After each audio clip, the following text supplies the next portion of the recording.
Hello, my name is Saran and I had an ischemic stroke in 2013. I do sort of weekly videos and I was going to talk about sexual identity and all of the things that go with it, but I'm so tired. So I'm bringing up fatigue again. I'm bringing up cognitive fatigue.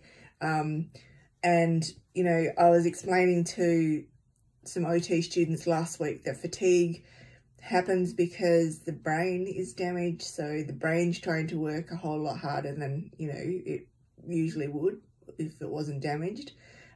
Your body is trying to fight against parts that don't work, and which makes your brain work harder. You get frustrated, which again, you know, affects the brain, and it's just this double, triple, quadruple whammy constantly. I've been doing a hell of a lot over the last 2 weeks, and I was thinking that I was actually resting enough, but what has since happened is because my left side doesn't work, but and I usually use speech software to type and whatever, and I've got one-hand typing software, but then I also do have rheumatoid arthritis and osteoarthritis in my thumb, so I can barely hold a coffee cup. Certainly I can't hold a pen, even though I use these kind of big fat pens when I need to. But I think I'm so tired, and you know, people just don't get it. Except for other people who are in this position. And so, you know, I'm usually what happens is when I'm working or doing whatever, when I'm sitting at my desk and I'm thinking, yeah, I think I've read that 4 or 5 times and it literally is not getting in, that usually, you know, sort of gives me some sort of indication. But I am struggling to keep my eyes open. I've even gone back to the CPAP machine because I know that with my left side weakness, inside and out, which is why I want to talk about the sexual identity at another time, my throat is really quite lax. I know that I can't yell and scream, even though my kids are pretty happy about that, or I sound like a boy whose voice is breaking, you know, which is obviously this is causing me a problem. And I don't think I've been that tired where my throat has been this bad.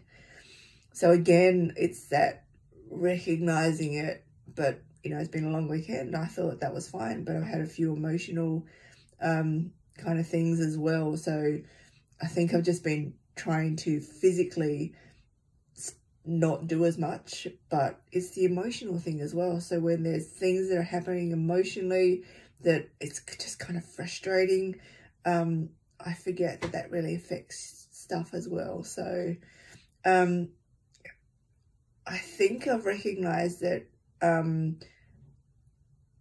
I think I'm able to deal with physical fatigue a lot better than I am with cognitive fatigue, clearly, because right now I'm done. So I guess I'd love to hear from you, as in what affects you the most? You know, is it cognitive fatigue? Is it physical fatigue? Is it the whole lot? You know, I think I've been able to cope with the physical fatigue, or at least pace myself for the physical fatigue. But the emotional and the cognitive, obviously 9 years on, I'm still working on it. I'd love to hear from you. What is your, what tips you over the edge, and how do you come out of it? Because right now, the way I'm going to come out of it is I'm going to go to sleep. So good night, but I will respond to your responses when I'm awake. See you later.